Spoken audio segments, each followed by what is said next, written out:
ಸುಧೀರ್ ಅವರು ಹೇಳಿದರು, ಬುದ್ಧ, ಬಸವ, ಅಂಬೇಡ್ಕರ್ ಅವರು ಇವರೆಲ್ಲರೂ ನಮ್ಮ ನೆಲದ ಮಕ್ಕಳೇ ಅಲ್ವಾ. ಆದ್ದರಿಂದಾನೇ ಅವರಿಗೂ ಇದೇ ವಿಚಾರ ಇರೋವಂಥದ್ದು. ಆದರೆ ಈ ವಿಚಾರಗಳನ್ನು ಯಾರು ಇವತ್ತು ನಿರ್ಬಂಧ ಹೇರಬೇಕು ಅಂತ ಮಾಡ್ತಾ ಇದ್ದಾರಲ್ಲ, ಅವರು ಇವರ ವಿಚಾರಗಳ ಅಡಿಯಲ್ಲಿ ನಡೀತಾ ಇದ್ದಾರೋ ಬೇರೆ ವಿಚಾರದಲ್ಲಿ ನಡೀತಾ ಇದ್ದಾರೋ ಅಂತ ನೋಡೋಣ. ಆಯ್ತಾ? ಶಾಬಾ ಅನ್ನೋ ಪ್ರಕರಣನೇ ನಮಗೆ ಗೊತ್ತಿದೆ. It is a historic moment in India. ಒಂದು ಸುಪ್ರೀಂ ಕೋರ್ಟ್ ಒಂದು ವಿಚ್ಛೇದಿತ ಮಹಿಳೆ ಅಥವಾ ತ್ಯಕ್ತಳಾದಂತಹ ಮಹಿಳೆಗೆ ಮಾಶಾಸ್ನ ಮೇಂಟೆನೆನ್ಸ್ ಕೊಡಬೇಕು ಅಂತ ಗಂಡ ಕೊಡಬೇಕು ಅಂತ ಆರ್ಡರ್ ಮಾಡಿದಾಗ ಇದು ಗುಲ್ಲೆಬ್ತು. ಇದು ಹೇಗೆ ಶರಿಯಾತ್ ಪ್ರಕಾರ ಇದು ಮಾಡೋ ಹಂಗಿಲ್ವಲ್ಲ ಅಂತ. ಆವಾಗ ಸರ್ಕಾರ ಏನು ಮಾಡ್ತು? ರಾಜೀವ್ ಗಾಂಧಿ ಅವ್ರ ಸರ್ಕಾರ ಇತ್ತು.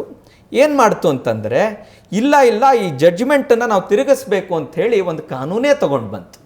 ಅಂದರೆ ಈ ರೀತಿ ಸೆಕ್ಯುಲರಿಸಮ್ನ ಅಳವಡಿಸ್ತಾ ಇದ್ದು ಒಂದು ಉದಾಹರಣೆ. ನಮಗೆ ಗೊತ್ತಿದೆ ಎಷ್ಟು ರೀತಿ ಉದಾಹರಣೆ ಇದೆ ಅಂತ. ಇವಾಗ ಏನೂ ಬೇಡ, ನಾನು ಇನ್ನೊಂದು ಉದಾಹರಣೆ ಕೊಡ್ತೀನಿ. 2013ನಲ್ಲಿ ವಕ್ಫ್ ಕಾನೂನಿಗೆ ಬದಲಾವಣೆಗಳಾದವು, ಹೌದಾ ಸರ್? ಆವಾಗ ಸೆಕ್ಯುಲರಿಸಮ್ ಅಂತ ಇದಕ್ಕೆ ಅನ್ನಲ್ಲ, ಇದಕ್ಕೆ ಅಪೀಸ್ಮೆಂಟ್ ಅಂತಂತಾರೆ. ಅಂದರೆ ಎಲ್ಲ ಮತಗಳ ಜಾತ್ಯತೀತತೆ ಅಲ್ಲ, ಒಂದು ಮತನ ಎತ್ತು ಕಟ್ಟಬೇಕು ಅನ್ನೋ ಒಂದು ಧೋರಣೆಯಿಂದ. ಈಗ ನಾನೇ ಕೇಳ್ತಾ ಇದ್ದೀನಿ, ವಕ್ಫ್ ಆ್ಯಕ್ಟ್ನಲ್ಲಿ ಇರೋ ಹಾಗೆ ನಮ್ಮ ಹಿಂದೂ ದೇವಸ್ಥಾನಗಳಿಗೆ ಆ ಥರದ್ದು ಯಾವುದಾದ್ರೂ ಸಮಾನವಾದ ಕಾನೂನು ಇದೆಯಾ?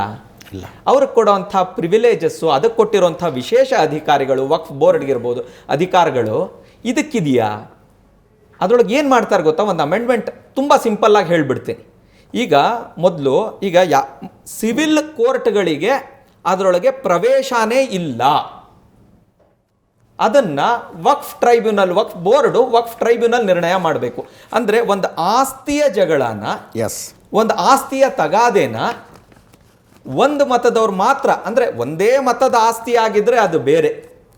ಅದರೊಳಗೆ ಬೇರೆ ಬೇರೆ ಎಲ್ಲ ಆಸ್ತಿಗಳನ್ನು ಕೇಳೋಕೆ ಬಂದಾಗ ರೈತರ ಆಸ್ತಿ ಆಗಿರ್ಬೋದು, ಸರ್ಕಾರದ ಆಸ್ತಿ ಆಗಿರ್ಬೋದು, ದೇವಸ್ಥಾನದ ಆಸ್ತಿ ಆಗಿರ್ಬೋದು, ಕರ್ನಾಟಕದಲ್ಲೇ ನಾವು ನೋಡಿದ್ದೀವಿ. ಮೊನ್ನೆ ತಾನೇನೆ ಒಂದು 6 ತಿಂಗಳ ಹಿಂದೆನೆ ಏನೇನಾಯಿತು ಅಂತ ಹೇಳಿ ರೈತರ ಆಸ್ತಿಗಳೆಲ್ಲ ಹೇಗೆ ಒಂದಿಷ್ಟು ನಮ್ಮ ಖರ್ಗೆ ಸಾಹೇಬ್ರ ಊರು ಸುತ್ತಮುತ್ತಲುಗಳನ್ನು ಆಗಿದ್ವು. ಆಯಿತಾ? ಇದು ಒಂದು ಭಾಗ. ಇನ್ನೊಂದು, ಇದನ್ನೆಲ್ಲ ಸರ್ವೆ ಮಾಡಬೇಕು ಅಂತಂದರೆ ಒಂದು ಮತಕ್ಕೆ ಜಾಗ ಕೊಡಬೇಕು ಅಂತ ಸರ್ವೆ ಆಗಬೇಕು